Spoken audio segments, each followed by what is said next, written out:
Welcome to Eddie's Football Waffle. Yeah, man, just come on, just do it. Just get ready, go on, just give it your best shot. Doesn't matter if it goes, even if it goes wrong, man. Doesn't even matter. Let's go. Okay, let's go. Guys, welcome to Eddie's Football Waffle.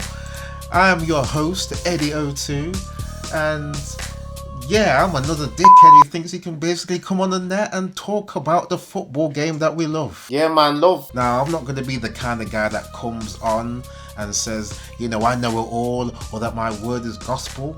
This will be what it says on the can. It will be a series of waffling events.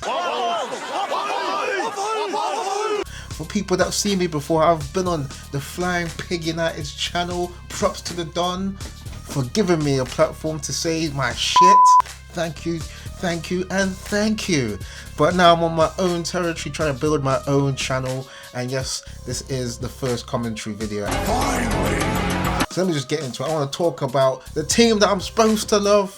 Manchester United, who are currently in turmoil. I just want to try and calm it down.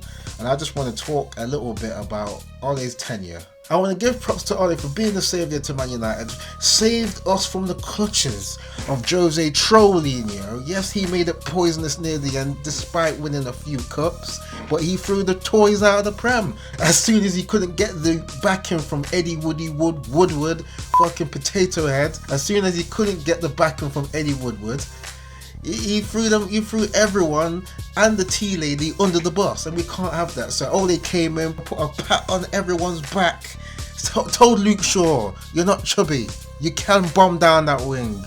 He told other prima donnas, Paul Pogba, can we get 60% out of you for the next game?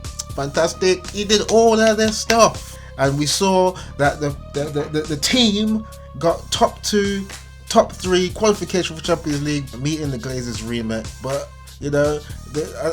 we saw the eye test wasn't being passed enough by the football, despite some veins of good form. We were snatching a lot of games. That even stretches towards last season, where the players had to go into the trenches for Ole, getting 10 wins from 10 deficits, setting a nice record, a nice beautiful record. But as we've seen, coming from last season into this season, when we were getting wins, it was a money heist mission. We were snatching and grabbing, running and gunning, going to places like Wolves and saying we're gonna put up a pile of shit in terms of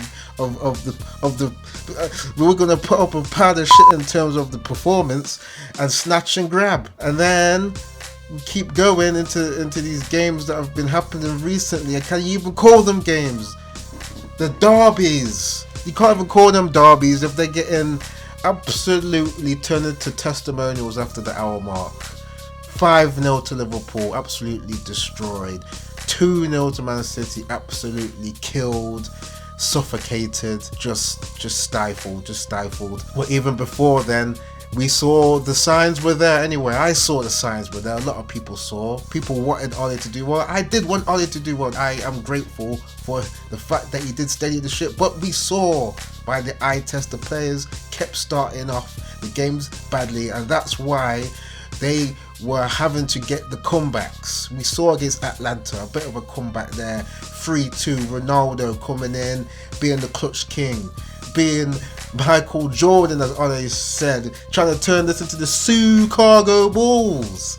But you can't keep bailing yourself out. Now we've done the 2 phases. Ole comes in, steadies the ship, which effectively saves the players, and then the players go into the trenches. Like I said, 10 deficits coming back and saving Ole's job. But now, why are we caught in this perennial saving Ole mode? It's like we're caught in a saviour complex where it's one way, and the players are there's so much focus on the players. It's almost like that film Saving Private Ryan. This is Saving Private Ole.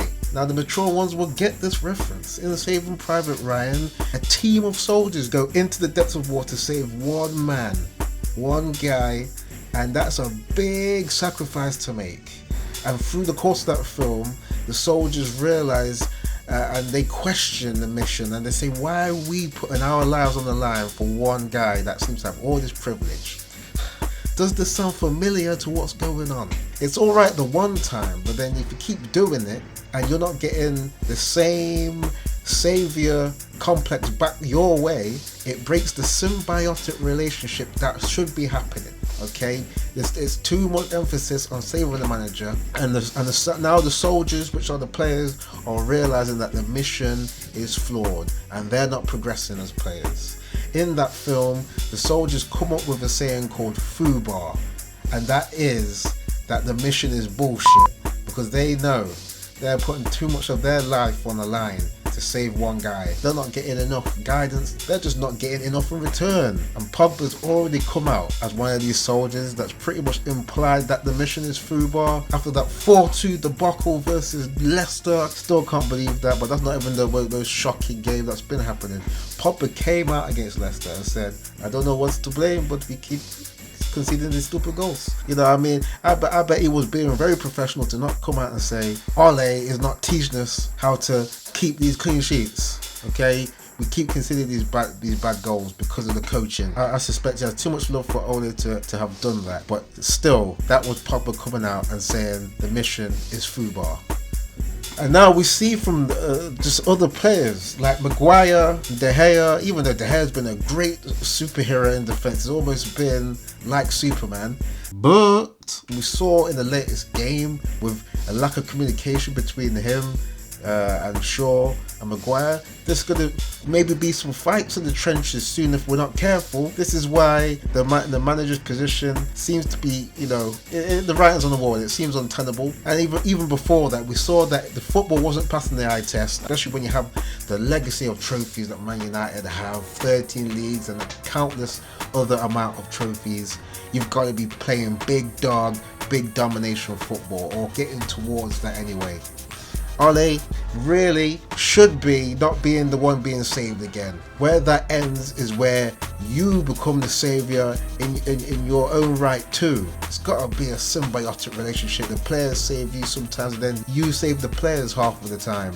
Ole should effectively be turning into a Superman kind of hero, in where you formulate a philosophy that can get players to highlight their strengths and hide their weaknesses. I would have liked to have seen him fight in what seems to be his last season, but he's not really going out with a fight. It's easy to talk from my room. Yeah, keyboard manager. Yeah, from your room, bedroom manager. Whatever, man. I can see with my eyes what is going on. This is why people are on YouTube doing the content. Anyway, I can see that Ole should have been fighting more with the team instead of being submissive by parking a 5-3-2, going even more submissive than the 4-2-3-1. And Ole did his best impression of Conte, parking the 5-3-2, but he didn't know how to drill it. It worked against Nuno in the El Sacco. They binned him off, so yeah, well done to Ole getting kind of a token win there. But then we saw that Conte Gunnar Solskjaer, that he couldn't keep it going. That ran out, and we couldn't even keep clean sheets against the likes of Atlanta. And then the infamous result against Man City, and then Pep coming and putting the ball in the freezer. You put Ole in the freezer too. No. We come to Old Trafford, we put the ball in the fridge, not the freezer. We put the ball in the fridge. I wanted to win this more than you believe. Ole should really have been the conductor, should really have been putting up the signs, telling people where to go, really orchestrating, getting his orchestra to play a concerto, play the same note, not the likes of Bruno pressing by himself. You gotta have people playing to the same synergy of playing style, not leaving the team and being in the sidelines looking confused. You should be clued up by now. I know you've got to get some advice from your coaches, but you should now be clued up where you're not sitting there confused. We've got all of these guys, 500 million spent. This should be a way better situation right now, and it shouldn't be where Ole's bus ultimately crashed. I don't think ultimately Ole keeps the job, even though the Glazers, with their dark side clutches on the team, on the club, are just doing what they want. They act so slowly and they're so incompetent right now with what's going on in terms of football. But I've been waffling enough. I think an attacking coach has to come in straight away to get these players going again, to get us into a position where we're just cemented top 4 and we're possibly going for the title. I don't know if the title's over already. I mean, it's only been 11 games. How can the title be over already, even though there's about 6 teams in front of us and we're about 9 points off the top? I mean, come on, man, come on, get an attacking coach now and maybe things are turned around. Well, that's going to be me for now. The first commentary video. Look out for some more. I'm going to have some more animation as well. Please like and subscribe if you're rating this content, and I'll be waffling on another video. Alright, take it easy.